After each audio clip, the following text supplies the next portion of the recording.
For decades, Turkey and Greece have been at odds with one another over territorial rights in the Aegean Sea. Last week, a collision between the two set up new issues, and both countries have announced that they will carry out opposing naval drills off the coast of Crete. These demonstrations are merely for show, but could be serious, as the German foreign minister says that the current situation in the Mediterranean is equivalent to playing with fire. He says that every little spark could lead to a catastrophe. Today on the Tonic Accord, we're going to dive into the history of this problem and how it could have big world implications.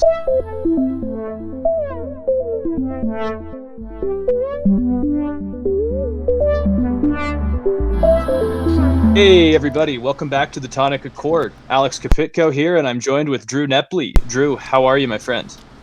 I'm doing good. This may actually be one of the last podcasts I do from this room. I'm prepping to move soon, so that'll be exciting. And maybe I'll have a more professional looking setup, maybe. Hey, I was just getting used to seeing that room, man. I was starting to kind of, I was liking it. So okay, you're gonna have to get used to a new background. Yeah. Bear with me. I just kind of want to. Sorry, go ahead. Oh no, I was just gonna say, this is one of those topics that, I didn't know a lot about before we decided to kind of deep dive into it. So I definitely need a lot of context, which I know you're about to do. But let's discover some stuff about Greece and Turkey. Yeah, just like anecdotal to start, I was supposed to go to Greece with my dad actually during spring break this year, but with coronavirus we canceled. But I remember if coronavirus hadn't have happened, my dad was already mentioning, he's like, it looks like stuff's starting to heat up between Greece and Turkey again. So it's always been on the back of my mind, and yeah, I'm excited for this too. So kind of to start off, I think that it's important to note that this issue is really nothing new. Like there's new aspects to it, but these two have been off and on for decades, and it always involves territory in the Aegean Sea. And so a lot of the frequent flare-ups have been over immigrants, right? We've seen a lot of North Africans trying to get into both Greece and Turkey. Yeah. And so the two have kind of fought over this situation. And then pretty much Turkey gave Greece the middle finger about, I think it was 2 months ago, when the Hagia Sophia, which is that famous cathedral in Istanbul, the Turkish government announced that it was going to become a mosque again. And so this pretty much just pissed off the Eastern Orthodox Church, which is more prevalent in Greece than Turkey. And so these two just don't like each other. But right now the spat is over gas reserves. So basically huge reserves have been found off the coast of Cyprus. This has prompted the Cypriot government, Greece, Israel, and Egypt to kind of work together to utilize the resources. And this is backed mainly by the EU and a lot of Western countries. But now at the same time, Turkey now is also wanting to drill in the region. And for context here, Cyprus is a very contested region, right? So southern Cyprus is its own country that is recognized by most of the world, and it's a mix of Cypriots and Greeks. And so northern Cyprus, though, since 1974, has been controlled by Turkey. Yeah. And the only country that recognizes northern Cyprus is Turkey itself. So this has always kind of been a contested problem, and it's really not a very popular topic. And so Turkey's kind of been a bad player involving the Cyprus issue. And if you talk to a lot of Cypriots, I think it's a very divisive problem. And so basically now Turkey wants to start drilling off the coast of northern Cyprus because they also say that they are owed that territory. So now kind of what has happened here is that, let me get here, there's a lot. During this process, basically, Turkey has signed a deal with Libya. And now if we had you can kind of see actually on this map right here on the screen, Libya is obviously south, and so is Egypt, right? And so Turkey signed pretty much an exclusive deal with Turkey and Libya, right? And so this is basically giving exclusive oil rights to Turkey and Libya, and it's called the Exclusive Economic Zone. And Greece has a bit of a problem this, mainly because Crete, which is a Greek island, is included in this territory. So rightfully so, the Greeks are like, this is absurd. Like, this exclusive economic zone is in our waters. And Egypt is also irritated because Egypt has a deal, like I mentioned earlier, with Greece. So now we have all these just overlapping claims to this region. It's heating up even more because, like I talked about, Turkey's now backing Libya's government out of Tripoli. The United Arab Emirates, Russia, and Egypt support Libya's Eastern authoritarian general who's named Khalifa Haftar.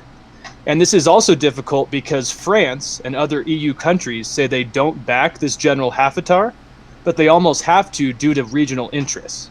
And so we have just all these overlapping problems, and they're kind of coming to fruition because France has now sent 2 fighter jets to the Mediterranean to kind of join Greece for a joint military operation off of Crete. So now the UAE is going to be joining Turkey. Or no, sorry, the UAE is joining Greece and France as well. But Turkey has now mentioned that maybe Libya and Russia will be joining them on their side. So in a nutshell, the show of force is getting weird and it's getting international. And it all kind of goes back to just these regional tensions and also these historic ties. But so obviously this is a brief, spark note problem. But what I'm worried about is that the UN and the EU almost have diverging interests on this. And some countries like Germany have now sent their ambassador to just try to talk to both sides. But it sounds like France and other European countries actually want to get involved, and this could actually escalate tensions more. So long story short, this issue could be getting bad again. And right now we're in such a weird time in the world that it could be the, unfortunately, time where there could be some form of a conflict. So sorry that was long. It was a lot of names and words, but yeah, that's just kind of the background. And so, Drew, what are your takes on this? Is it something to really watch out for, or what? Well, certainly. I mean, I think that there's a couple different frameworks that you can look at this, and the one that I am looking at is how Turkey is was people were trying to pull Turkey more west and into the European, into the EU, and they're a NATO ally, but recently with Erdogan and the questioning the legitimacy of their democracy there, and questioning their ties to Russia, Iran, China, and their all dealings in Syria, it seems more like Turkey is pushing itself more eastern, as far as philosophy and alliances. So I think this is if you look with that kind of context and that kind of framework, this becomes a lot more worrisome when you do have Turkey claiming, having a dispute with a on paper an ally, which is Greece. They're supposed to be NATO allies. We're also, we're supposed to be all buddy out here in Europe and that side of the Mediterranean, that northern side of the Mediterranean. The reality is it's not, and so the worry is that this will just push Turkey away from those Western allies even more. That is why I'm sure Germany is trying to mediate as much as possible, and trying to avoid that. But I really don't see how. I don't see how this gets solved nicely, because when you're dealing with oil, when you're dealing with that kind of liquid gold resource. I mean, if it's just over water, if it's just over land area, maybe that's different. But it's not. It's over this water area that has oil. And the potential to be incredibly valuable. I mean, let's not forget that there are countries that are on the world stage only because they have oil, and other countries that have been stricken with poverty for hundreds of years, or for the last 100 years, because they don't. So I can see how I can see how the world is worried that Turkey's going to get pushed farther east and away from their NATO allies and away from Western democracies because of this dispute. So, it does feel like Germany is going to have to walk on eggshells. Yeah, I think I think it's going to be interesting to see how Germany handles this to start, right? Because I think you hit it right between the eyes there, is that we kind of don't only have overlapping claims to territory, but we also kind of have overlapping interests amongst Western and just, NATO and UN allies, right? I mean, because even inside of the EU, like I mentioned, France has a large stake in this. So Macron's already sent a presence over there to pretty much make a symbolic gesture of friendship with Greece. And this is going to just piss off Turkey even more, right? But then also at the same time, like you said, these are NATO allies. So then you're going to have countries which Britain's already said they want to stay out of this. And so you're going to have other NATO countries that really don't see this as a worthwhile hill to die on. So we have all these overlapping issues, and I don't really know what the next step here is, but it's complicated. And I think for a while, Turkey has kind of shown us that some of these old alliances change, and maybe sometimes we need to reconsider who our friends are, because I mean, Turkey's slowly but surely became a bad actor in the region. Yeah. And I worry that this is just another step, like you said. And the irony of this, and The Economist was talking about this, is that oil is at an all-time low right now, price-wise.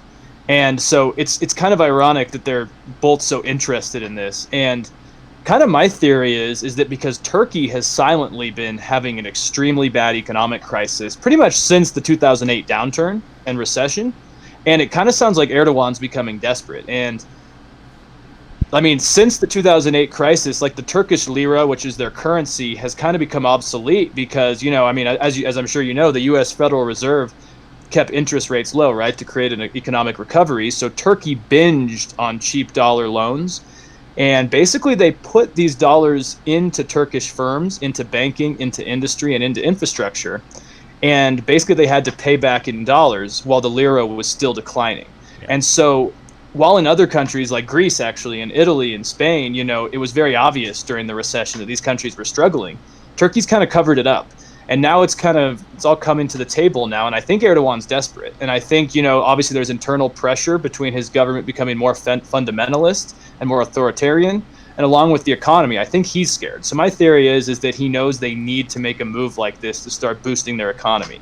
Because with COVID-19 and this, it's going to be tough, man. So yeah, it's interesting stuff. And I just wonder if Germany can do the correct job, because this is usually a place where the United States would get involved. Yeah, and based off recent actions, the United States has way more philosophically in common with Greece.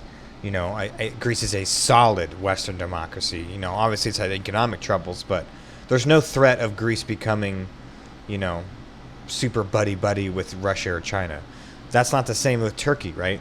And I think it was in that little mini Vice piece where we watched, where they talked about how Turkey got in trouble with the U.S. when they bought missiles from Russia. We kicked them out of a program when we were, the F-35 fighter program. We kicked them out of it because we're not going to give you we're not going to give you extremely capable fighter jets if you're going to buy missiles from Russia. That was kind of on top of that. Turkey attacked the Kurds, which was a U.S. ally. So there's a lot of reasons for the U.S. to not side with Turkey, valid reasons, and there's a lot of reasons for the U.S. to side with Greece. The only problem is, I think on the moral high ground lies with Greece on this one, but the problem is then you risk pushing Turkey away, and Erdogan getting more entrenched in becoming his own little kind of dictator and despot, and allying with China and Russia.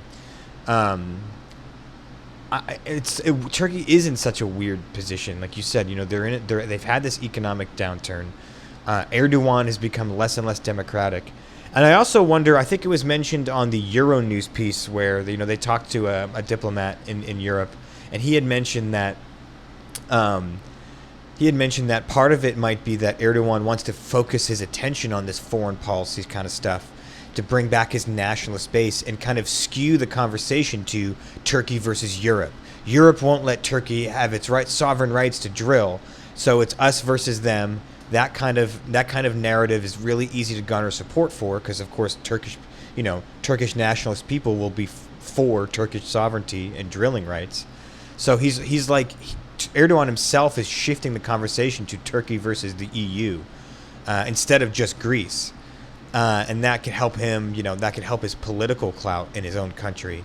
And on top of that, again, it just worries me that the rhetoric is at that point where it's Turkey versus the EU when it should be the EU embracing Turkey and vice versa. But we're just not there. We're certainly just not there right now at all. Yeah, completely. And I mean, I think that kind of definitely comes out of the nationalist, somewhat authoritarian playbook, is that when you have a domestic crisis, you figure out some sort of international problem to kind of take attention away from that. Yeah. And it definitely does seem like that's happening. And now the only interesting thing to me is, and I think it could backfire on Erdogan, is that, like I mentioned earlier, we have allies on paper who actually have different interests in this cause, right? Like, you would think that the UAE especially, and Egypt too, would probably be on Turkey's side, mainly just because of a lot of animosity in the region with Europe and Northern Africa, right? But then again, Egypt has different alliances than in Libya with not only the government, but with General Khalifa, right? So, and then also Russia, you would think, would also be mainly siding with Turkey, but then they also are part of this deal with Egypt and the EU involving oil rights.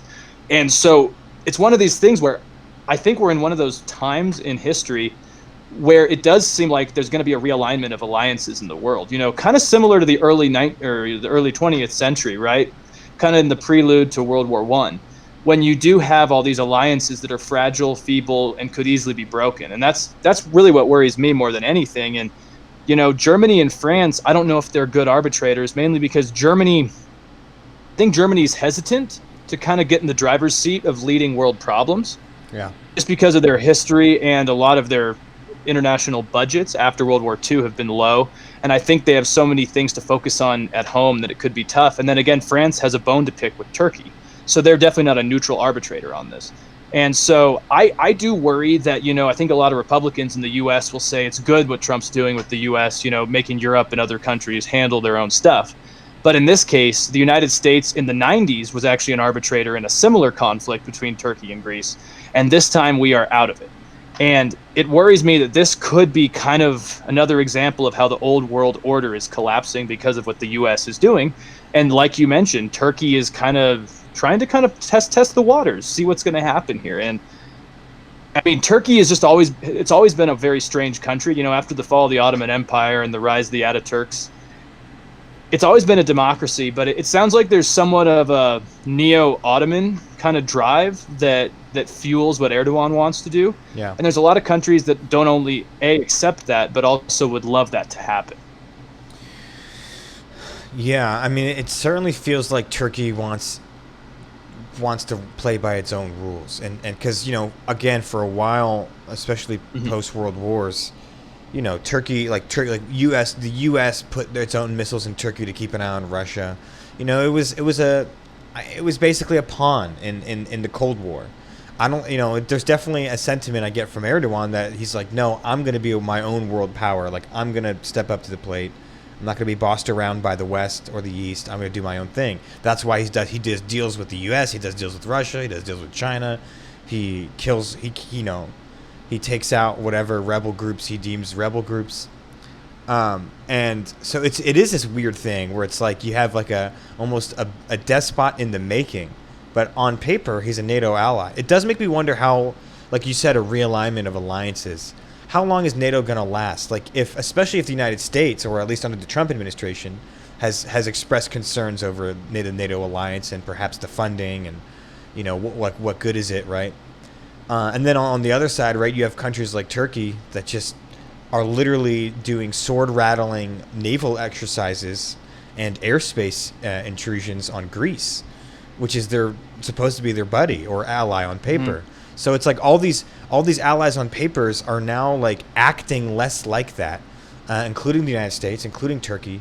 So I think you're right. I think we may see like NATO doesn't mean much anymore, especially now that the Cold War is over technically, even though I think we're about to enter into another one.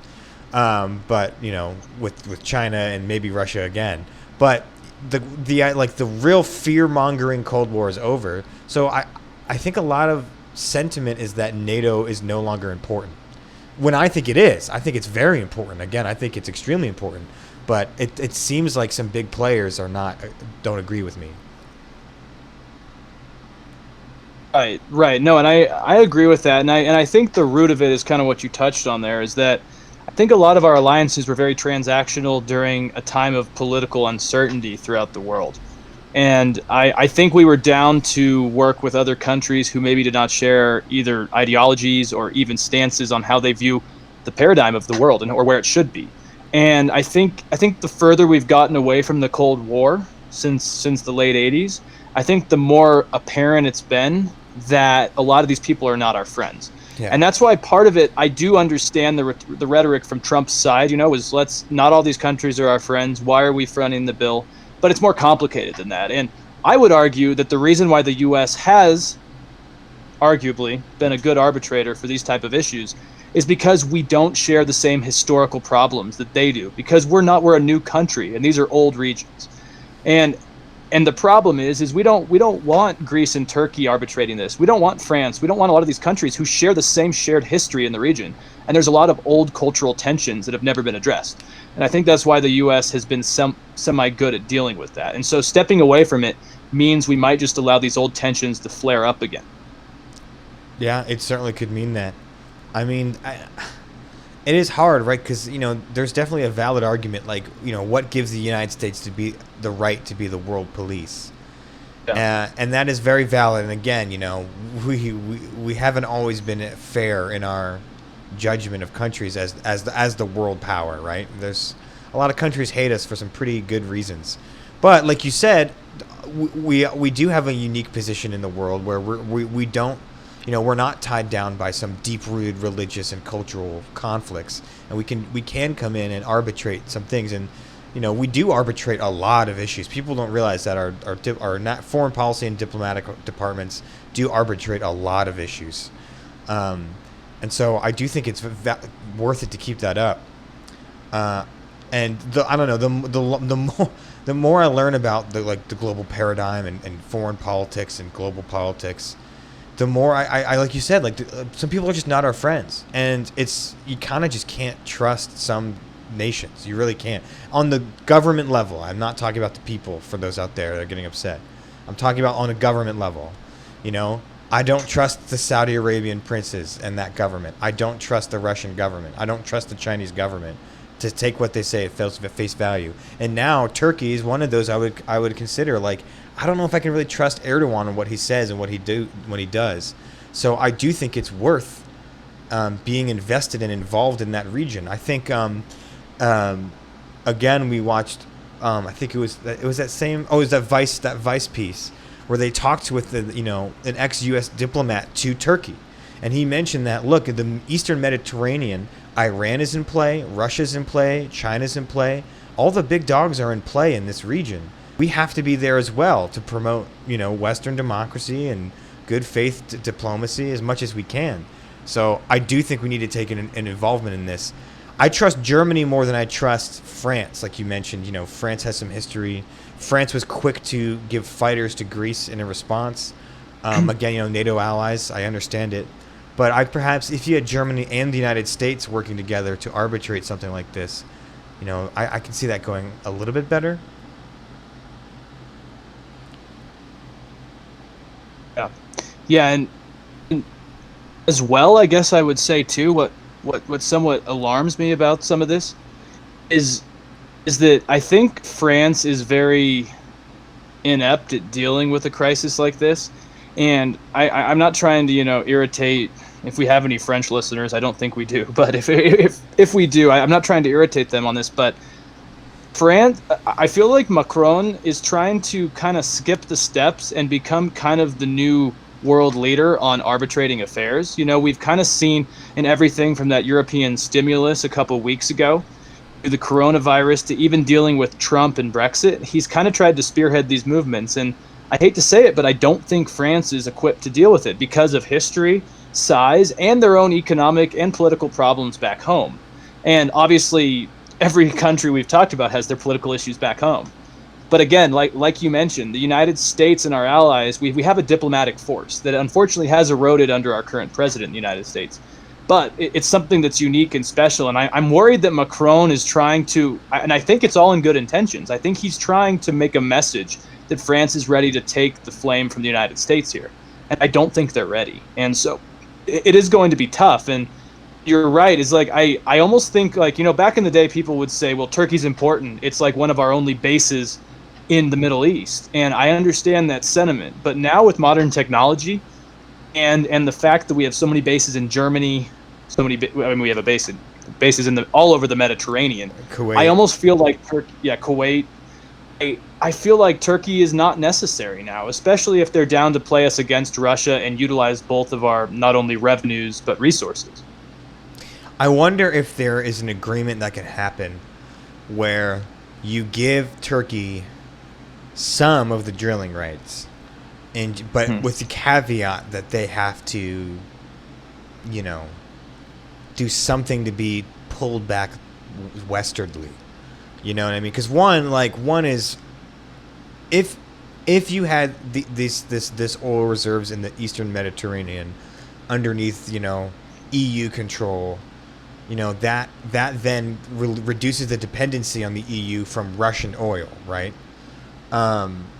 So there is definitely an incentive to keep that oil within the European Union, and so I'm wondering if you like split, here's the problem, because I was thinking like, you know, again, I'm not an expert in this region, so this is my uneducated, quote unquote, idea here. But my first initial thought is, well, why don't you split it? The problem with that is then I think if you're, especially within that region of Cyprus, if you split the drilling rights, then you're basically admitting Turkey then does have claim on northern Cyprus, because that's the idea. Is their idea is, if we have claim on northern Cyprus, then we have claim to the waters around it. If you give them any kind of drilling rights in that area, you're basically supporting that claim. So that's why it's tough, because my originally thought was to just split it, but then, you know, that occupied region, based on the world stage, you're kind of just admitting is Turkish. So I don't know, man, but I'm just trying to think if there's some way that you can, like, give Greece some of it and have Turkey have some of it, and then with a caveat of like, come back to the West, you know, you can sell us oil, but sell it to us and not to China or Iran or whatever. I don't know. Well, yeah, I mean, I think in a perfect world, yes, splitting it would work, right? But I think I think the oil problem and the territorial clash they're having right now is more just the end result of, obviously, history, right? So I feel like splitting it won't fix the historical context of a regional problem here. Sure. And to me, I actually almost look at Cyprus, and I think the root of a lot of these problems comes from the 1974 decision from Ankara, basically, you know, claim northern Cyprus as part of Turkey, when the whole entire international community did not agree. And so I would almost say, what I would do is, if I was a Turkish diplomat who wanted to find the middle ground, I would give back northern Cyprus. I think that is one of the biggest stems here, and obviously that they're especially not going to want to do that now, because it's easy for them to say, well, West and a lot of North Africa is going to fight over southern Cyprus and these oil fields that we found off the coast. But Turkey almost has like a perfect situation here, because they control northern Cyprus. They have almost exclusive rights, but the problem is that's where it is. And, you know, I saw that map you shared earlier, you know, and what they want to send to Libya goes right through Crete, or like right off the shores of Crete, and that's Greek territory. So I think Turkey wants everything here, and I rightfully believe that. I mean, yeah. So if you look on the left of that map, I mean, that giant island to the southeast of Greece is Crete, and, you know, Crete is culturally super important to the Greek people. I mean, it is almost as important as Sparta and Athens itself. You know, when you talk about Greek culture and history and mythos, and I mean, the Minotaur comes from Crete. You know, there's all this, and so the fact that Turkey not only wants to hold on to this disputed territory that no one else thinks is theirs, and now they want to, you know, bypass international territory. I think there needs to be an international body that forces Turkey to come to the table. I mean, force is probably a strong word, but I think you know what I mean. Yeah, 100%.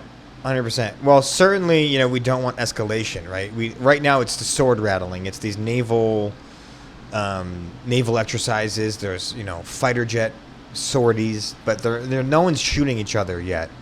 And hopefully it stays that way.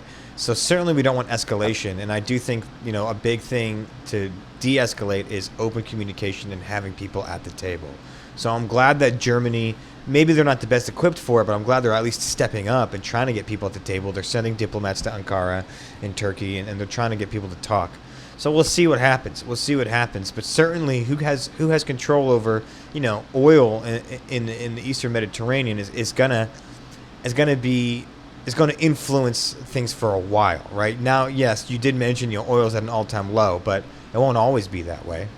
You know, it could mean a huge economic boom for one of these two countries. So certainly interesting.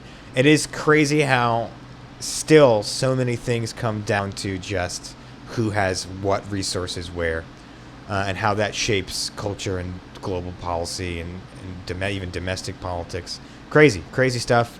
Super, I don't know, it's super complex. I'm certainly not going to pretend I'm equipped enough to solve this problem, but I definitely think that, to reiterate, my main concern is that Turkey gets pushed farther away from the EU, which I think is a bad thing. Yeah, no, I echo that as well. And I mean, and just kind of my closing thought here is that I've had a lot of dinner table and bar conversations with my other friends who are politically minded, And I always say that my biggest view, which is probably the biggest problem with our international order right now, is that we take a very either pragmatic or realistic approach to it, right? It's all centered in realism. Like, how do we solve this in a pragmatic but also realistic way? But I've always been a constructivist myself, which is kind of the idea that we need to look to culture and the history of a country in order to better understand how to work with them. And I think that's always been kind of put in the back seat. And I honestly think maybe the new paradigm that needs to come out of all this chaos that we're seeing right now is that you really can't move forward and create a lasting order if you don't take a look at what's put us there in the first place. That's a good point. That's a really good point. Thank you. And yeah, unless you have any more thoughts, thank you for listening. I would love to hear, I know I have some Greek friends out there. I don't know if you're listening, but I'd love to hear your take. We also have some Turkish friends. What is your take on this? Do you agree with what Erdogan's doing, or is this just another part of his growing kind of nationalist grab? Please let us know. And as usual, we're here on Twitch, YouTube, Apple Podcasts, Podbean, iTunes, and all those third-party sites. Let us know, and please stay safe, stay sane, and we'll see you later this week. Take care.